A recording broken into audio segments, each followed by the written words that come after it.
आवाज की दुनिया के दोस्तों, पति बीच में ही बोला, ना तेरे सुहाग की निशानी मरकर भी गिरवी नहीं रखूंगा। पति के हट के आगे पत्नी को झुकना पड़ा और रास्ता ही क्या था, सो पति को साहूकार की पेड़ी पर जाने देने के लिए राजी हो गई। पर उसके राजी होने से क्या होता है, हकले साहूकार ने साफ मना कर दिया कि गाय को देखे बिना उधार सुवाड़ नहीं देगा। छोटे बेटे ने बुगली के बहुत बखान किए, पर साहूकार को तो अपने कपड़ों पर भी भरोसा नहीं था। पर बुगली को देखते हुए तुरंत मान गया, जो कहे सुवावड़ तैयार, बाजरा गुड़ नारियल और मेथी बिलोने ले तब भी उसकी ना नहीं। सेठ की बदनीति की ताड़ कर बहू के आग लग गई, जोर से बोली, बुगली को देखकर तुम्हारी ना क्यों होगी, मेरी ना है। साहूकार की भई में फंसने से तो जिंदा जलना अच्छा है। सज्जनों, सूदखोरों से बचने का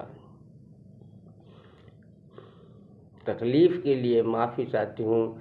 हमें सुवाड़ नहीं चाहिए। आगे विवाद कर लेने के लिए पति की हिम्मत नहीं हुई। चुपचाप टोटिया और बोर लेकर चला गया।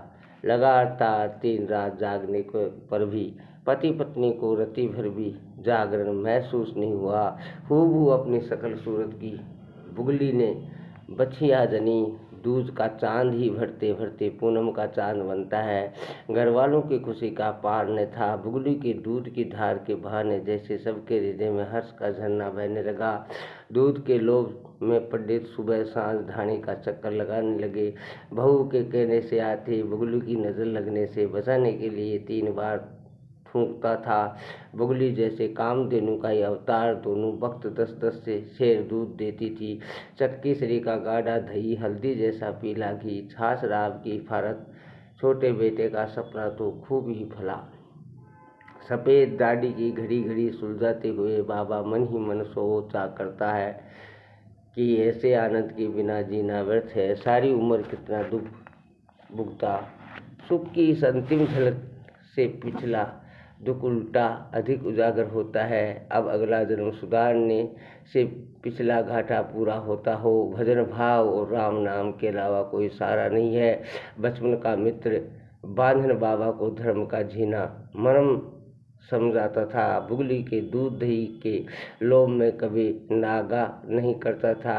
बूढ़े बांधन की आते आशीष देगी, ये सोचकर घर में बांधने के लिए किसी ने एतराज़ नहीं किया। बिना मांगे ही बुगलू के दूध में उसका हिस्सा हो गया। सुख से दिन कट रहे थे। संजोग की बात है कि एक दिन बाबा बीमार पड़ गया। भरपूर उम्र पाई, मरना तो था ही। बाबा का प्राण आँखों में अटका हुआ, जीभ मोटी हो गई। बूढ़े बांधन ने मुक्ति के लिए पंचामृत पिलाया। अब तो घड़ी पलक की देर। बाबा के कहने पर सबने श्रद्धा अनुसार दान पुण्य उसके कानों में डाला। किसी ने 11 बोली तो किसी ने अमावस। छोटे बेटे ने 5 हांडी दूध दही बोला, किसी ने धड़ी गुड़ तो किसी ने मन बाजरा बोला। तब भी बाबा की सांस वहीं अटकी हुई है, आंखें डबडबा गई। इतने वर्ष बचपन के मित्र से धर्म की झीनी बातें सुनी हुई थी।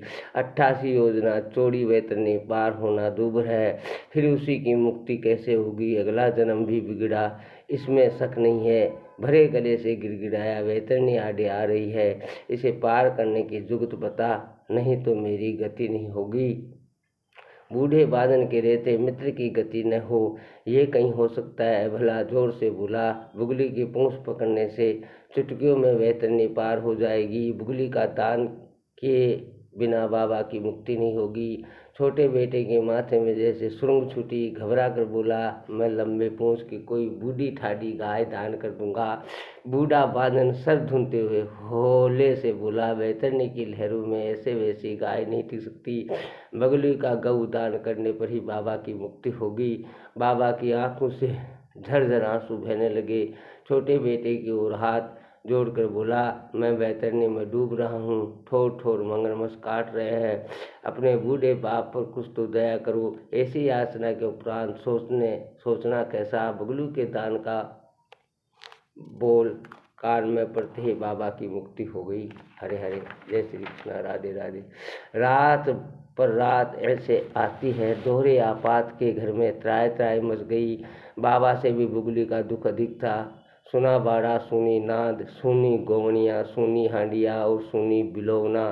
खुली आँखों ये सपने के भस्म होने का दुख बहुत भयंकर होता है। न दिन को चैन और न रात को नींद। बच्चे हर घड़ी बुगली के लिए मन ही मन रोते थे। न पानी का होश था न रोटी का। सोना खूंटा जैसे छोटे बेटे की छाती में रुक गया हो। घरवाली सुबकती हुई उसके पास आई, कहने लगी, बनिए की छुरी से तो बुगली बच गई, पर बामन बुगली को डंके की चोट पर डकार गया। कैसे बुगली तो वैतरणी के उस पार गई, नहीं तो बाबा वैतरणी पार कैसे करता। घरवाली ने एक जलता हुआ निश्वास छोड़ कहा, ये तो बाभनों की बातों की वैतरणी है, बनिए की भैया भी उनका मुकाबला नहीं कर सकती। बुगली तो पंडित जी के बाड़े में बंधी है, मैं रात को ही उसका लाड करके आई हूँ। फिर तो छोटे बेटे से एक पल भी रुका नहीं गया। धोती के पाए से ऊपर खांस कर दौड़ा, सो बामन के घर जाकर ही दम लिया। पत्नी ने सच कहा था। बुगली बुगली कहते ही वह जोर जोर से रंबाई, रस्सी तुड़ा कर स्वामी की ओर दौड़ी। उसने एक बार फिर खुली आंखों अपने सपने को गले लगाया। घबराए हुए पंडित ने रास्ता रोका तो उससे धक्का देकर गिरा दिया। बछिया और बुगली को हाँकते हुए बोला, वैतरणी के पार गया बाबा, वापस तो आने से रहा। अब हमें दुनिया की वैतरणी पार करनी है। बगुली के दूध के बिना वह पार नहीं होगी। खबरदार मेरे घर की ओर मुंह भी किया तो सीधा हरिद्वार पहुंचा दूंगा। सब्सक्राइब प्रिय मित्रों, ये वृत्तांत आवश्यक है।